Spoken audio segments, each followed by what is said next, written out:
中联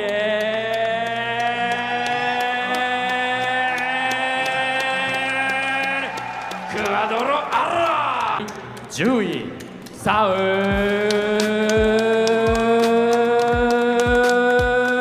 Zapi. Casimero sumuko sa laban at umayaw sa ikalima ng round. Magandang araw sa inyo mga idol. Ang ating po itatampok sa bidyong ito ay ang naging laban ni Casimero na kung saan sumuko sa laban ang ating kababayan sa kalagitnaan ng kanyang world title fight. Si Casimero po mga idol ay ang isa sa mga pinakakinahabangan na boksingero dito sa ating bansa dahil sa dadala po nitong kaangasan at nakakatakot na lakas kung sumuntok na naging pangunahing dahilan lang naman mga idol kung bakit mas kinatakutan po noon ang isang General Casimero sa Bantamweight Division. Ngayon may paparating na laban si Casimero na nakatakda di umano dito sa buwan ng Oktubre taong kasalukuyan at maraming mga Pinoy boxing fans ang nakaabang sa matinding laban ni Angas ng Pinas dahil ito ang magbubukas sa kanya para sa gayon ay muli nga po mapag-usapan ang kanyang pangalan at mahanay sa mga boksingero na pwedeng makalaban ni Naoya Inoue. Ngayon po ay ang matunog na mga kalaban ngayon ni Casimero ay ang veteranong boksingero na si Saul Sanchez na may kasalukuyang kartada na 21 panalo, may 3 talo at may 12 nanakaw dito sa kanyang 21 mga naipanalo mga laban. Inaasahan po na magandang laban ang may papakita ng dalawang ito. Ito'y dahil sa sinabi ni Sanchez na kung ito di umanong si Casimero ang talagang kanyang makakalaban ay handa di umano siyang makipagbasagan ng mukha dito sa ating maangas na kababayan. At dagdag pa ni Sanchez ay hindi na puno-kuno niya papaabutin kay Naoya Inoue si Casimero na kung saan nga po siya na di umano ang tatapos sa karera nitong ating maangas na kababayan. Malaki ang paniniwala nitong si Sanchez sa kanyang kakayahan na kaya niyang tibagin dito sa kanilang magiging sagupaan ang ating maangas na kababayan.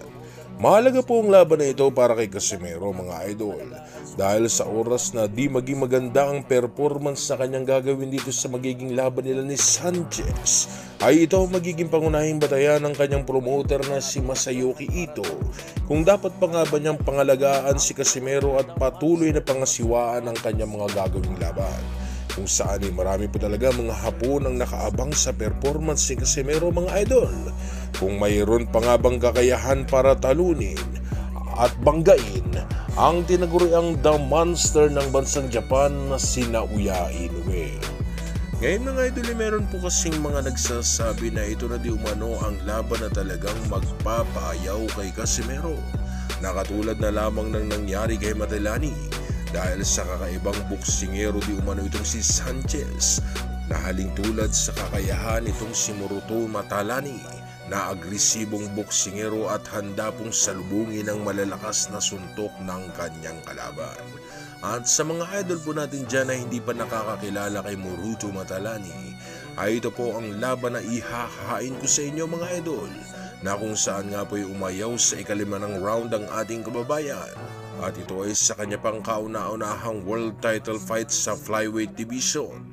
At ito ay nung makaharap po nito ang mula sa bansang South Africa na si Moruto Matalani na may hawak ng IBF flyweight world title belt. Sa unang bahagi ng laban ay kapwa po agad nagpapakawala ng malalakas na suntok ang dalawang boksingero na kung saan ay wala ng basa-basa sa galaw ng kalaban. Dahil sa agad na po kasi nilang binibitawan ang kanilang mga direktang suntok. Pero makikita po dito sa laban mga idol ang pagiging agresibong boksingero nitong si Matelani na gustong igit-git dito sa corner si Casimero para sa gayon ay ipakita sa mga hurado na mas dominante siyang boksingero at kampiyon kaysa sa kanyang challenger. Moruti.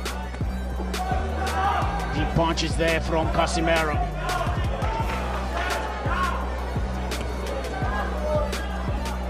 Moruti has that crouching start. He's going to be good fodder for Casimero.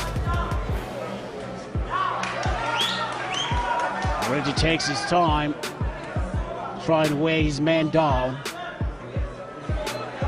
Very little changes to the referee. One judge added to the judges.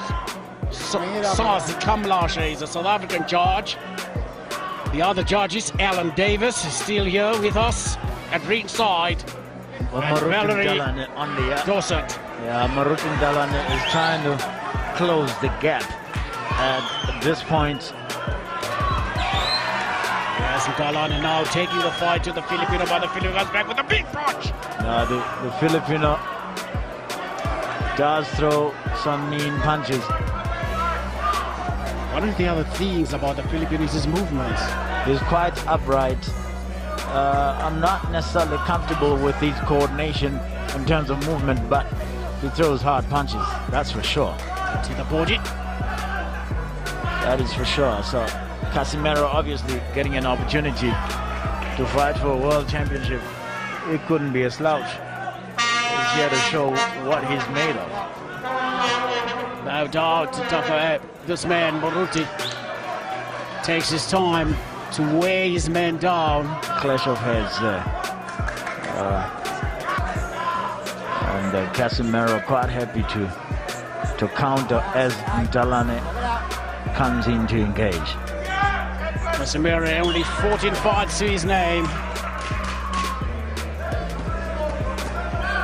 There you go, Marutin Dalane. I did say that Marutin Dalane cannot be flat-footed in this fight. He's gonna have to move. Sa pangalawa ng round ay mas naging agresibong boksingero itong si Matelani mga idol na sinusundan ang bawat paggalaw ni Casimero. Gumagawa po naman ng malalakas na suntok itong si Casimero sa tuwing pumapasok sa kanyang depensa itong si Matelani. Kaya lamang mga idol ay makikita na parabang pinapagpag lamang nitong si Matelani ang malalakas na suntok na ginagawa nitong si Janrel Casimero. It's a moving target.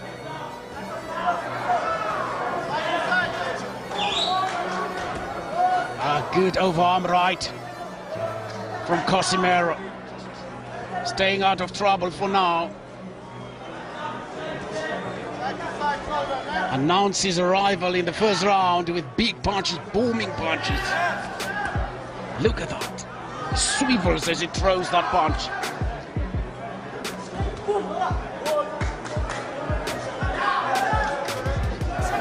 Marutin Dalane concentrating on the jab, just throwing it out to keep his man at bay. Now he's throwing that right from the outside as he cannot penetrate him on the inside. Maruti happy to just lead with the right hand sometimes. He is such a move. Goes to the body, a big punch from Maruti to the body.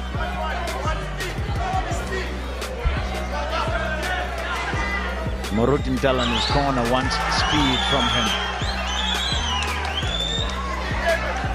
Caught once again from John Real Casimero.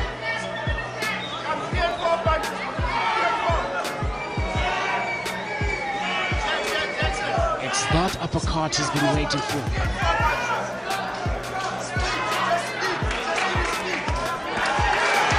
Combination from Dalane.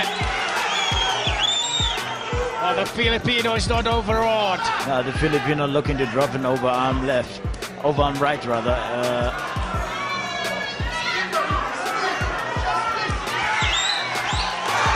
Punch once again, shook the young man.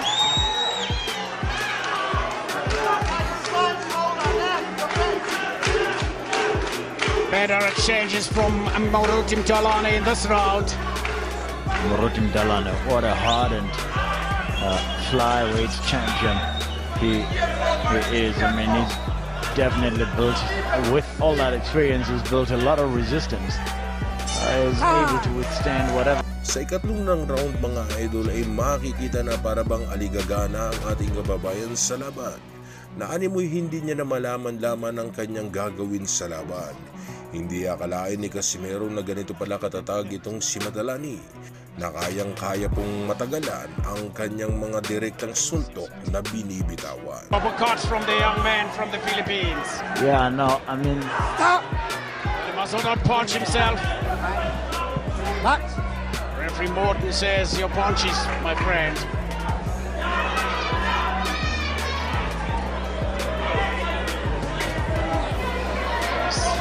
booming punches, this young man. Hope he's not out.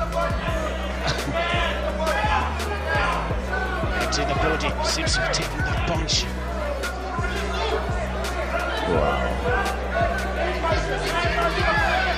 Doesn't it look a little bit like a young Manny Pacquiao?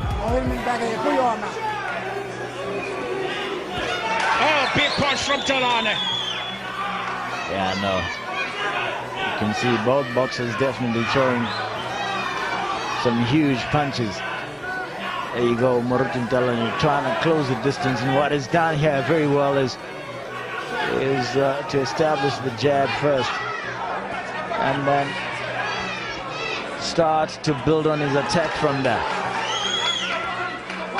Elbow arm right from the Filipino. Very mobile, the Filipino. That's what I was thinking. Yes, he's very mobile. And, Look at this referee. When Talane goes downstairs and hits body punches, he doesn't get warned. That's because he can tell that those body punches are going to the body and not intended to go below the belt.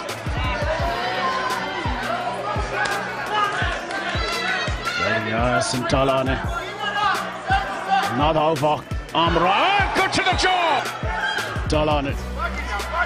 As I said, following his man and really cutting the corners. Well, could this be the end?